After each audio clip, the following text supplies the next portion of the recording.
said, you come against me with a sword, with the spear and javelin, but I come against you in the name of the Lord. And this gospel of the kingdom will be preached in the whole world as a testimony to all nations, and then the end will come. Matthew chapter 24 verse 14. Welcome to a moment of revival fire with Bishop Dr. Ken. May you receive your miracle. By tomorrow, may you get your answer. By tomorrow, may you get your solution. At Revival Sanctuary of Glory, Biruta Satellite, Nairobi, Kenya. God is set to bless, empower, and lift your life.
shangwe na vigelegele.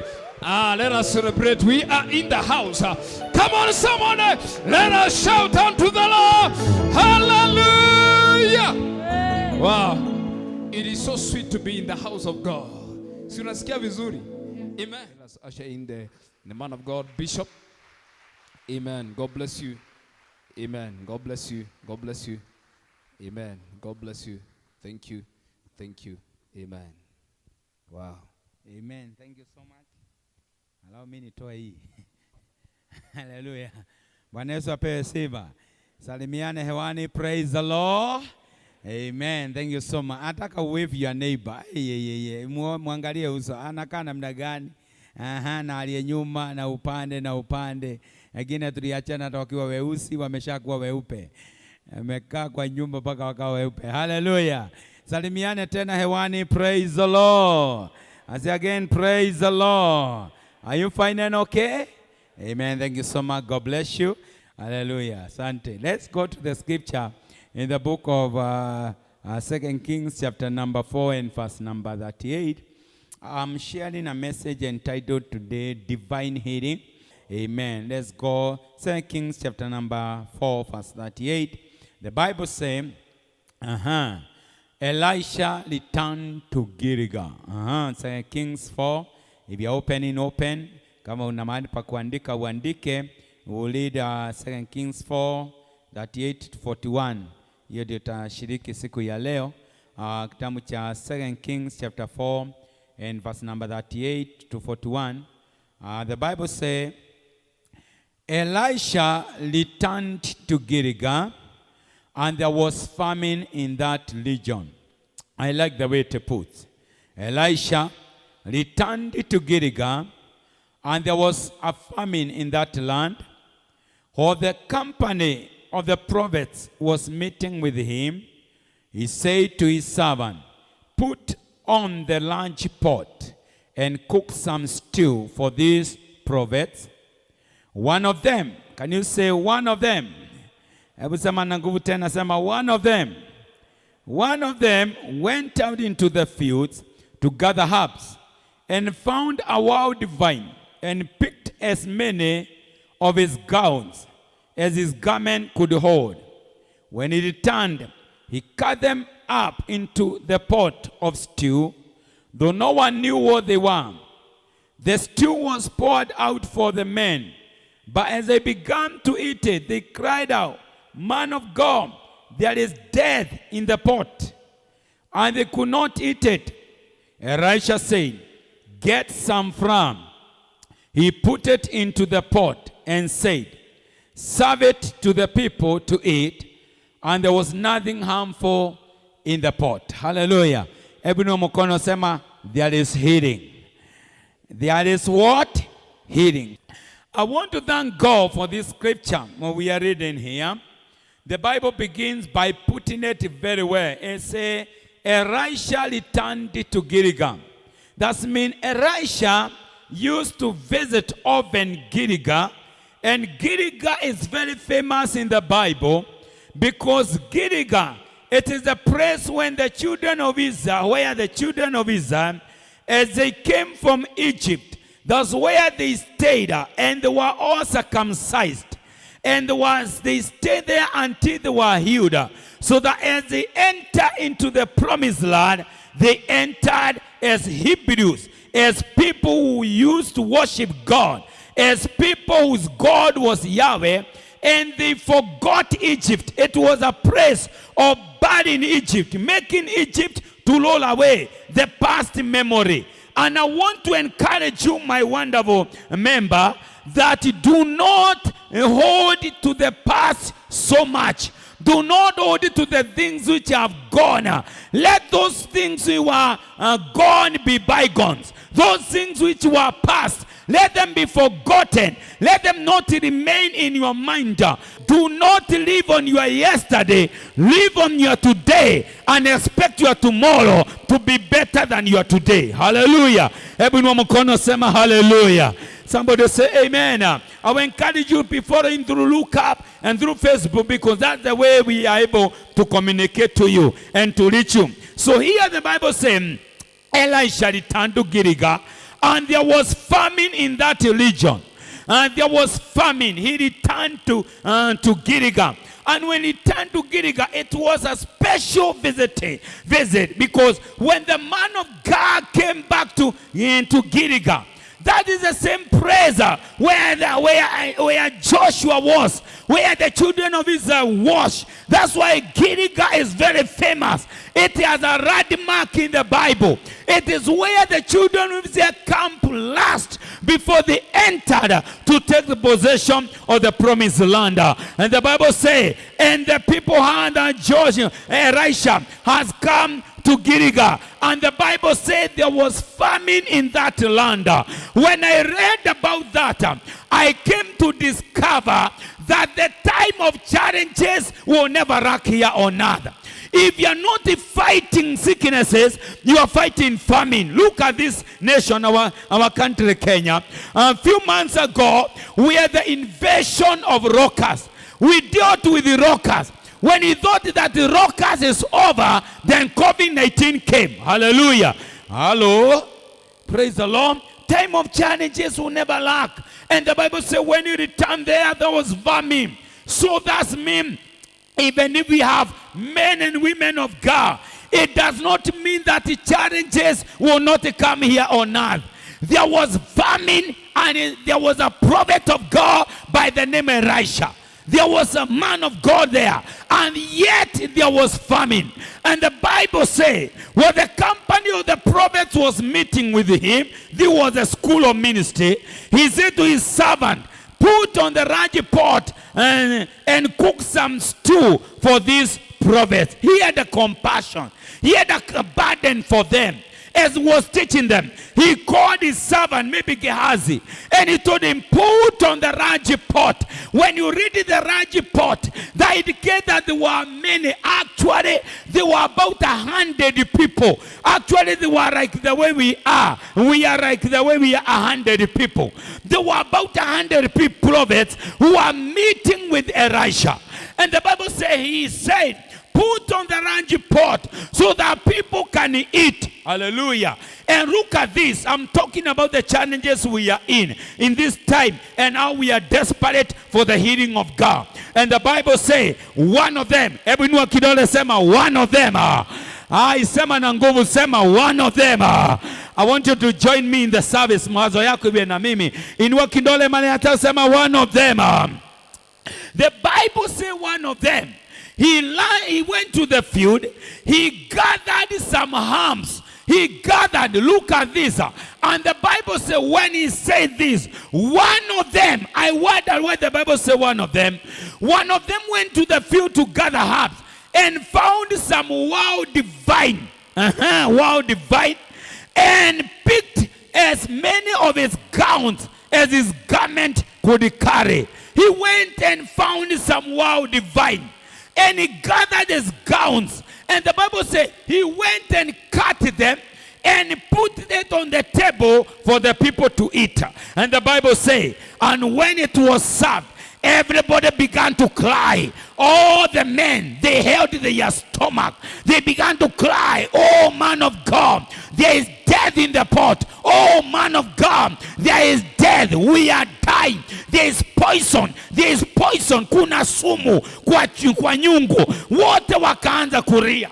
Na hapa nikajiuliza, why would one of them aende akate boga ama fine mereo, akakata maboga ambayo hajui, apikie watu kitu ambayo hajui, kama alikuwa na good intention? Hello? Are you getting me? Hebu niulize, hiyo ni kawaida? Wende kichakani ukate maboga ya miti ambayo hujui, na uje ukatakate na upikie watu na wapakulie mboga. Hebu angalia neighbor, mwangalie, muulize neighbor, hizi boga unafikiri zilikuwa gani? Mane magurukia kana nedo. Hii ni nini? Hii ni sijui matongwe mwitu. Nijui ni majani ya aina gani. Akaenda kakata. Alipokata, mimi nasema kwamba akaja akasichemsha. And when aliposichemsha akagawia watu. Hallelujah. Let me tell you, hebu niangalie, hebu inua mkono. I'm giving you a revelation. You know So when this thing came to me, I was praying last night and God gave me this scripture. I asked, nikasikia swali ikiniuliza ndani yangu, niangalie tu, I want you go together. Nikajiuliza, so sasa dunia inasumbuka na COVID-19. COVID-19 ilitoka wapi? Ilitoka wapi? Ni nani alianzilisha COVID-19? Because if you read history, inasema kwamba ilitoka China, Wu, scientists wanasema pale, na ilitoka out of the laboratory when they were trying to test something. Wengine wanasema ilitoka China kwa bat na Kiswahili ni nini? Hiyo ni Kikuyu.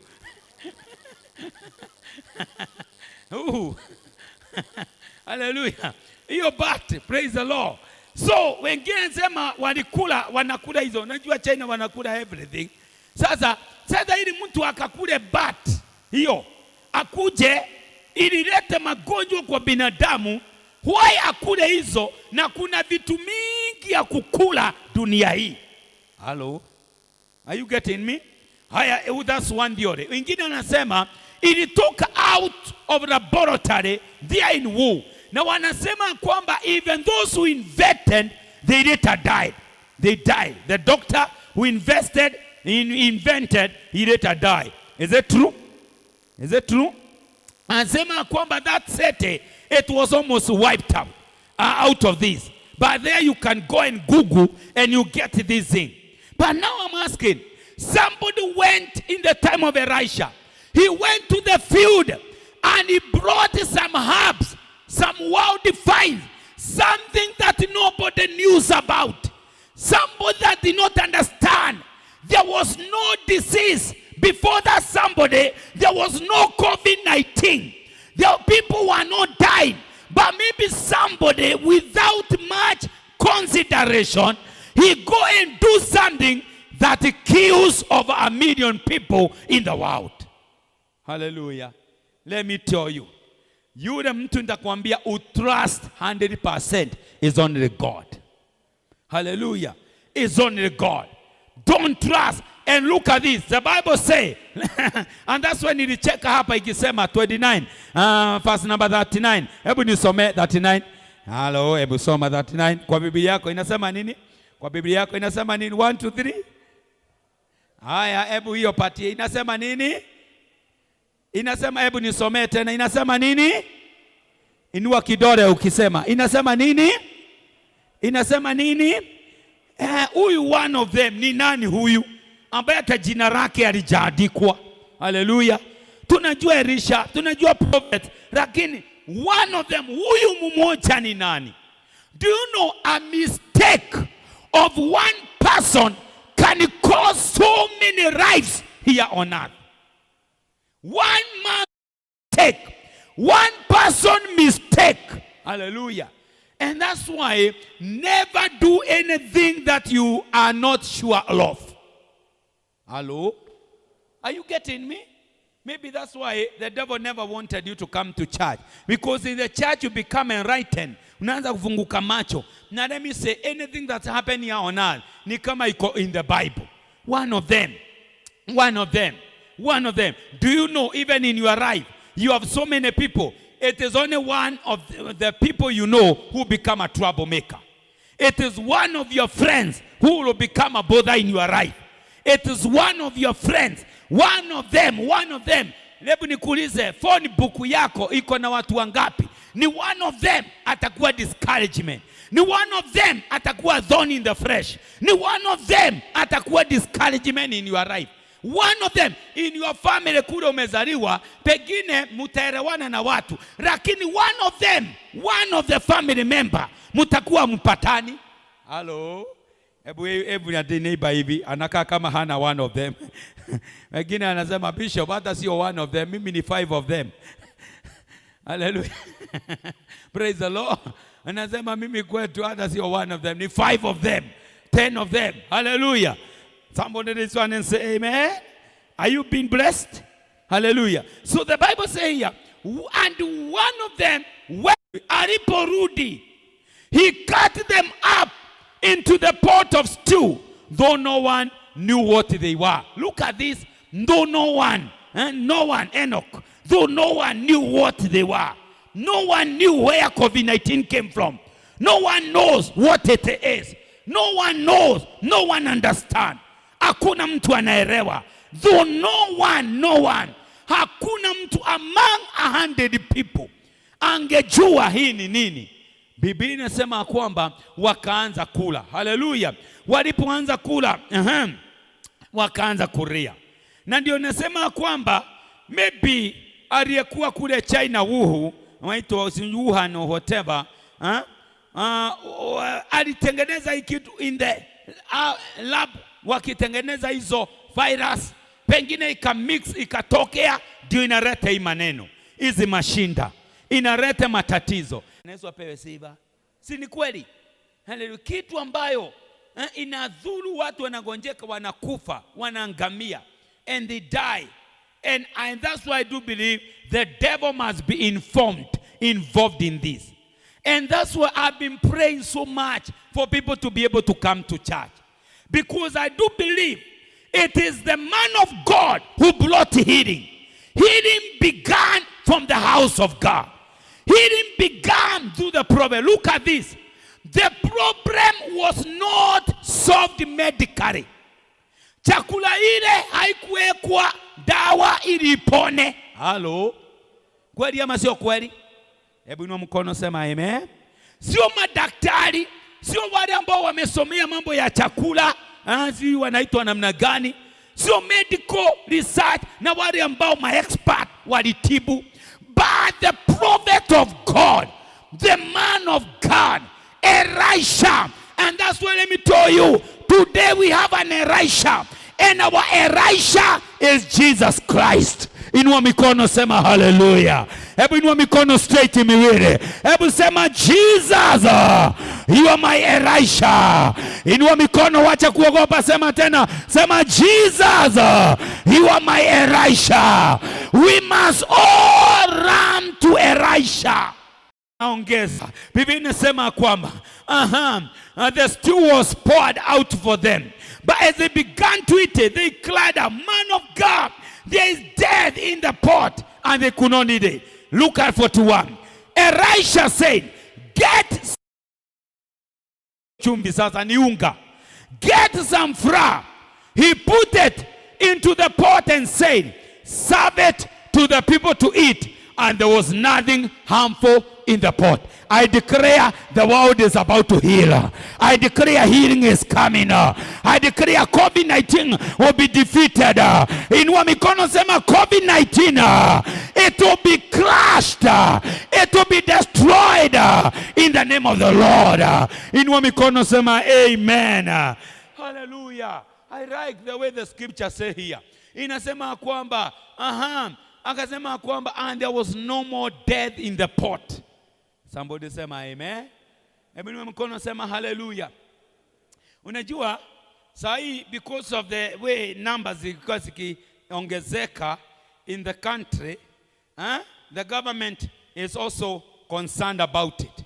And that's why here even the meeting zinaitwa, I think even kesho kuna mkutano. Hallelujah. And they're trying to cross, because let me tell you, when you see them like that is not good. In March, I came from United States of America. And when we were coming from America with my wife, this number that we left there, they were 200, I think, and 46. Zilikuwa zinasomwa pale kwa TV. Na kwamba zina nini. But you can look at America 3 or 4 months later. That's why it is not very healthy when you see that. Nasikia kwamba wanaanza kuonda zile bags za kuweka maiti. Because people can begin to fall on the road. Can begin because ukilemewa kupumua. That's why ventilators, they needed them because of helping people kupump hewa, because inafanya lungs na collapse. But I pray before that death, hata kama kuna hiyo ni bad news, God will intervene. God will intervene. Watu wetu hawataanguka barabarani. Watu wetu hawataangamia na COVID-19. Tunakataa. Inua mikono sema nakataa.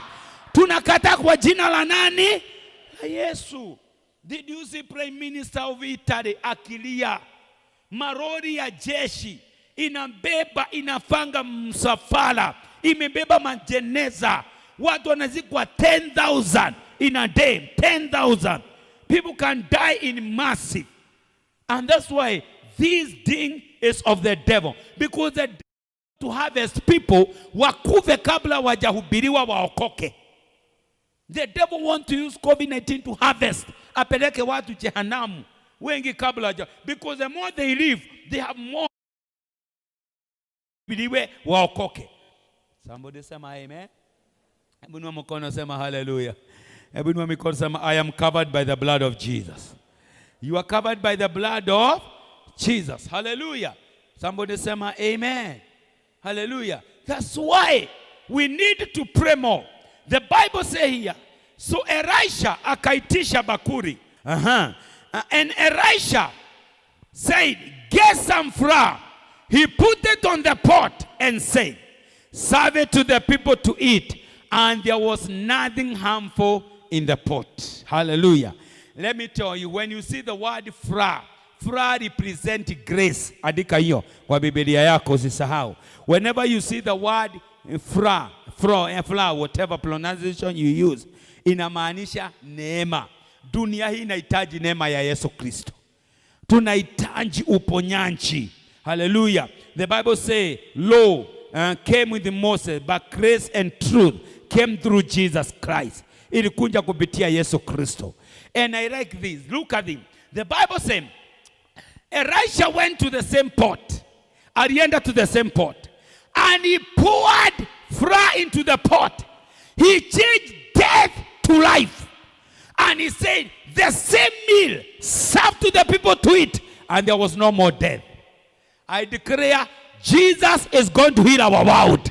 He is going to heal families. Hatutatoka kwa families, zitaponywa. Hatutatoka duniani, itaponywa. Hatutatoka makanisani, itaponywa. Inua mikono, shout healing.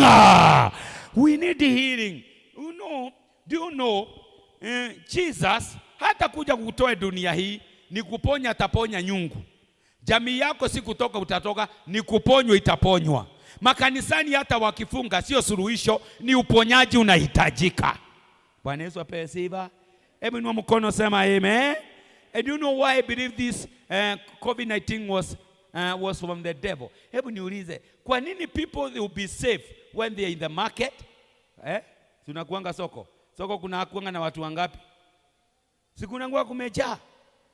Soko kuna jaa. Tunakuanga kumejaa. Praise the Lord. Soko watu waende. Supermarket watu waende. Hardware waende. Kule kwingine waende. Lakini kanisani ni kama corona ilitoka kanisani. Hii ni shetani na ishindwe. Hallelujah. Because the devil knew in the church there is Elisha. And Elisha is Jesus Christ. In the church there is worshipers. In the church there is prayer warriors. In the church there are people who watasema enough is enough. No more death through COVID-19. Somebody say amen. And that's why if there is a prayer we ought to pray, ni Mungu afungue milango, makanisa iendelee kukaa ikiwa imefunguliwa. Bwana Yesu apewe sifa. Are we together? Kama umeelewa kitu inua mkono sema amen. Hebu inua mkono sema in the pot today there will be healing. Welcome to Revival Sanctuary of Glory with Bishop Dr. Ken and Mercy Ken at Riruta Satellite near Riruta Police Station every Sunday for motivational Sunday services between 8 a.m. and 1 p.m. God will impact, bless, and lift your life. You are most welcome.